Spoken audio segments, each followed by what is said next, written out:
Welcome back to my YouTube channel. Friends, ನಿನ್ನೆ ನಗರದಲ್ಲಿ ಹಿಂದೂ ಸಂಗಮ ಒಂದು ಕಾರ್ಯಕ್ರಮ ನಡೆಯಿತು. ಇಲ್ಲಿ ನೀಲಕಂಠೇಶ್ವರ ದೇವಸ್ಥಾನ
ಕುತ್ಕೊಳ್ಳೋಕೆ ವ್ಯವಸ್ಥೆ ಮಾಡಿದ್ದೇವೆ. ಇನ್ನೇನು ಕೆಲವೇ ನಿಮಿಷಗಳಲ್ಲಿ ಸಭಾ ಕಾರ್ಯಕ್ರಮ ಆರಂಭವಾಗುತ್ತೆ.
ಗೈವೆ ನಿತ್ಯ ಧ್ಯಾನ ಸ್ವಾಮಿ ಬೇಗ ಬಂದು ಕಾಯೋ ಜಯ ಜಯ ರಾಮ ಸ್ವಾಮಿ ಬೇಗ ಬಂದು ಕಾಯೋ ಜಯ ಜಯ ರಾಮ ರಾಮ ನಿನ್ನ ನಾಮ ಗೈವೆ ನಿತ್ಯ ಧ್ಯಾನ ರಾಮ ನಿನ್ನ ನಾಮ ಗೈವೆ ನಿತ್ಯ ಧ್ಯಾನ ಸ್ವಾಮಿ ಬೇಗ ಬಂದು ಕಾಯೋ ಜಯ ಜಯ ರಾಮ ಸ್ವಾಮಿ ಬೇಗ ಬಂದು ಕಾಯೋ ನಿನ್ನ ಕೀರ್ತಿಯು ಜಗದಿ ಮೆರೆಯಲಿ ಒಂದೇ ಆಸೆಯು ಮನದಲ್ಲಿ ಮಾತೆ ಪೂಜಕ ನಾನು ಎನ್ನಯ ಶಿರವ ನಿಡುವೆನು ಅಡಿಯಲಿ ಕೆಳರು ತೊಡರುಗಳೆಲ್ಲ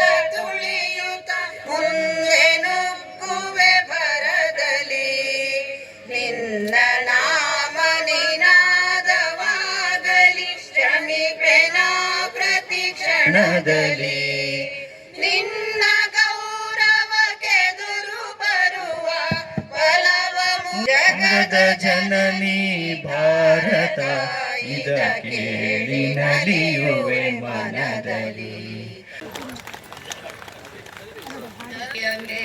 ಅರುಣ ಧ್ವಜವ ಹಾರಿಸಿ ಮುಗಿಲ ಏಣಿ ಏರಿ ನಿಂದು ವಿಜಯ ಬೇರಿ ಬಾರಿಸಿ ವಿಜಯ ಬೇರಿ ಬಾರಿಸಿ ಸಿಂಧು ಕಣಿವೆ ಇಡಲಿನಿಂದ ವೀರಗಾನ ಮೊಳ ದಿವ್ಯ ಪ್ರಭೆಯ ಬೀರುತ್ತ ಈ ಒಂದು ಹಿಂದೂ ಸಂಗಮದ ಆಯೋಜನೆಯನ್ನ ಮಾಡಿದೆ. ಇದು ಯಾವುದೇ ಬೇರೆಯ ಉದ್ದೇಶಕ್ಕಾಗಿ ಅಥವಾ ಇನ್ನೊಂದು ಲಾಭಕ್ಕಾಗಿ ಮಾಡ್ತಾ ಇಲ್ಲ. ದೇಶದ ಉದ್ದಗಲಕ್ಕೂ ಕೂಡ ಸಾವಿರಾರು ಹಿಂದೂ ಸಂಗಮ ಕಾರ್ಯಕ್ರಮಗಳು ನೆರವೇರ್ತಾ ಇದೆ. ಇದು ಹೊಸನಗರ ತಾಲೂಕಿನಲ್ಲಿ 17ನೇ ಕಾರ್ಯಕ್ರಮ ನಗರದಲ್ಲಿ ನೆರವೇರ್ತಾ ಇದೆ.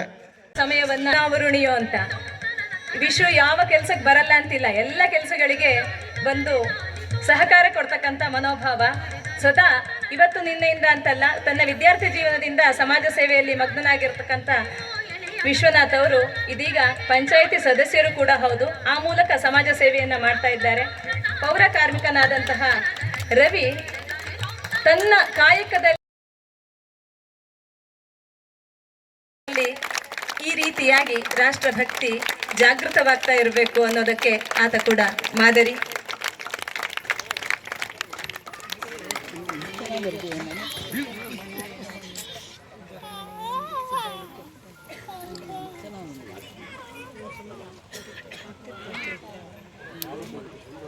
ಮನೆ ಮೂಡುಗೊಪ್ಪ ನಗರ ಈ ಪಂಚಾಯತ್ ವ್ಯಾಪ್ತಿಯ ಎಲ್ಲ ಹಿಂದೂ ಬಾಂಧವರು ಸೇರಿಕೊಂಡು ಭಾರತ ಅತ್ಯಂತ ಪೂಜ್ಯ ಪವಿತ್ರ ಭಾವದಿಂದ ಆರಾಧಿಸ್ತಾ ಇದ್ದಂತಹ ನಮ್ಮ ಜ್ಯೋತಿರ್ಲಿಂಗಗಳಲ್ಲಿ ಒಂದು ಜ್ಯೋತಿರ್ಲಿಂಗವಾಗಿದ್ದಂತಹ ಸೋಮನಾಥದ ಮೇಲೆ ಮೊಹಮ್ಮದ್ ಗಜ್ನಿ ದಾಳಿಯನ್ನ ಮಾಡ್ತಾನೆ. ಮೊಹಮ್ಮದ್ ಗಜ್ನಿ ನಿರಂತರವಾಗಿ ಭಾರತದೊಳಗಡೆ ದಾಳಿಯನ್ನ ಮಾಡುವ ಪ್ರಯತ್ನವನ್ನ ಮಾಡ್ತಾನೆ.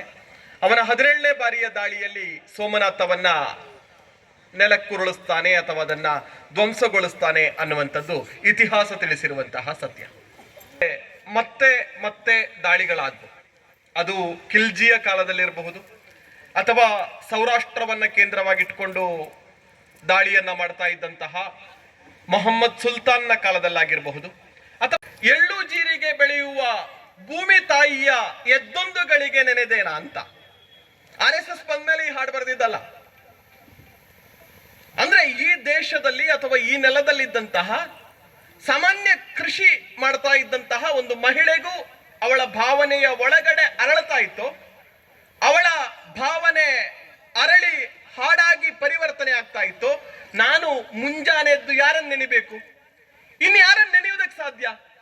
ನನ್ನ ಹೊಟ್ಟೆಯನ್ನ, ನನ್ನ ಉದರವನ್ನ ತುಂಬಿಸುವುದಕ್ಕೆ, ನನ್ನ ಉದರಕ್ಕೆ ಶಕ್ತಿಯನ್ನ ತುಂಬುವುದಕ್ಕೆ ಯಾರು ತನ್ನ ಒಡಲನ್ನ ಬಿಟ್ಟುಕೊಡ್ತಾಳ, ತನ್ನ ಒಡಲಿನಲ್ಲಿ ಭತ್ತವನ್ನೋ ಗೋಧಿಯನ್ನೋ ಜೀರಿಗೆಯನ್ನೋ ಬೆಳೆಯುವುದಕ್ಕೆ ಜಾಗವನ್ನ ಕೊಡ್ತಾಳೋ ಅವಳನ್ನ ಎದ್ದ ಒಂದು ಕ್ಷಣ ನಾನು ನೆನಿಬೇಕು ಅಂತ ಒಬ್ಳು ರೈತ ಮಹಿಳೆಗನ್ಸತ್ತೆ. ಅಂದ್ರೆ ಭಾರತದಲ್ಲಿ ಯಾವಾಗ ಕೃಷಿ ಸಂಸ್ಕೃತಿ ಹುಟ್ಟುಕೊಳ್ತು, ಯಾವಾಗ